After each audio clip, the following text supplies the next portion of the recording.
Hi, folks. Welcome back to Curtis Goes Corner. Let's see what Tim Pool's doing on Twitter. Huge Tim Pool fan. Huge. As the president would say, huge. Huge fan. Huge.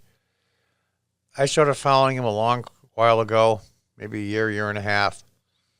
And he's really, really pumping it out. He does a lot of material. He's on YouTube on Tim Pool, his name here, and Timcast, and Timcast IRL. That's his broadcast that he does Monday through Friday from 8 to 10 p.m. Eastern Time in the United States. And he's great. Love Tim a lot. Even though I'm not a liberal like him, I like Tim. He tells it like it is. He's been through the liberal mill, and he's come out the other side. Now a Trump supporter. I think Tim's main reason for supporting Trump, he was slowly getting pulled along. I think his final issue was pulling troops out of the Middle East when all the rest of everybody else didn't want to. And Trump kept his word and tried to. I think that was it. The Middle East peace deals and a few other things as well. But I think for Tim, that was the final straw that brought him around, so to speak. And I'm a huge fan, and he's one of the main reasons why I'm doing this. Not the main reason, but a good reason why I'm doing this. I wanted to do this years ago and never really had the nerve, and I watched one of his episodes. And he was really mad one night. And he says, I'm the only one here that's standing up to these idiots and the progressives and the leftists. I'm getting all kinds of grief, and I'm fighting this alone, and why isn't anybody else standing up? And after they spray painted the side of my building where I have my Trump sign here, I have a store in upstate New York. They spray painted in black spray paint in huge letters, "Revenge for Breonna Taylor." Spelled Breonna wrong, but I digress. And then I saw Tim say that. He said, you know what? He's right. Let's do it. And so here I am. So let's see what's going on with Tim today. Tim says, for me, it was when the Democrats in California voted to repeal the civil rights law. That's right. I think it's Prop 16, if my memory serves right, where it's basically negating all the civil rights laws in the state of California at the state level. Basically what Prop 16 is, it's supposed to be about how they're pushing it, or how they're labeling it, I should say, is probably more accurate, is a better way to easily distribute the racial and gender into the society and business. And it's basically pushing it as an affirmative action. Now, here's the part why they're repealing the civil rights laws. If they repeal them when Prop 16 passes, they'll be able to go into a corporation, to their board, even all their employees for that matter, and say, listen, you've got to hire a certain percent of this race and this gender. Well, there's supposedly over 1,000 genders, so it's going to be hard to figure out what the hell they're talking about. But anyway, and whites and Asians will get pushed out because Asians now, according to the progressives and the leftists, are the minority anymore. How that happened, I don't know. Maybe they're too successful, and that's part of the point. They don't want their people to be successful. That way they can't lead them by the nose, and they can't control them. And that's what this is all about. But anyway, they will get rid of. In other words, an Asian or a white person won't be able to sue because they were fired because of their race under California law. How twisted is that? It's bad. It's pretty bad. Tim was right. I think it wasn't just the Middle East. It was that California Prop 16. And here he shows some figures in Ohio that supposedly is supposed to be heavy Democrat in the early voting, and it's not. And that's going to be a gauge, I think, on election night when President Trump won Ohio 4 years ago. And I forget what the percentage was. But if he does better in Ohio than last time, when I say a lot better, I mean 4 to 5, 6%, maybe even 7 as a high end, then you know something's up. States like where I live, New York, Illinois, California, if you see he's getting a little bit higher percent, 3, 4, 5%, in the states that he would never win, you know something is up.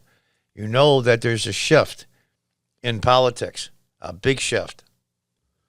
So look up some numbers of the states from 2016 with Trump, Clinton, and try to compare them for what's coming in now percentage-wise in 2020. It'll give you the indication in which way the wind's blowing.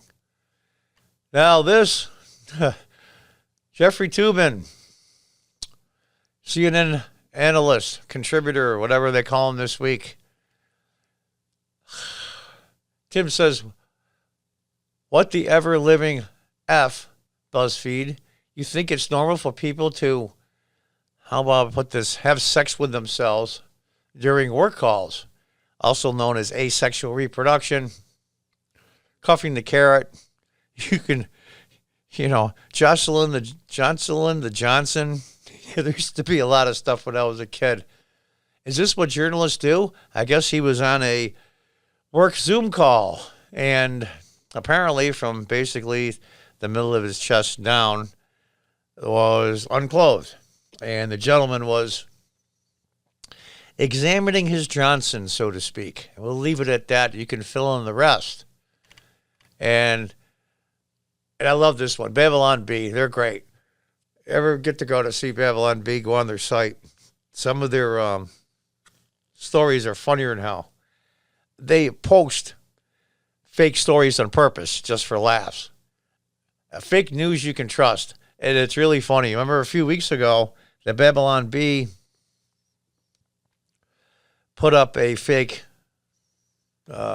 news item, article. And about 2 weeks after that, it became true, so they had to pull it down. I'm like, these people have such outrageous headlines that it can't be true. But actually, one of them became true. So it tells you how effed up things are. And of course, there's Steve Crowder. I mean, he just doesn't care. Tim responds to Neil deGrasse Tyson, warns asteroid could hit Earth a day before the election. Tim says, stop getting my hopes up. Pretty funny, Tim. But he's right about this.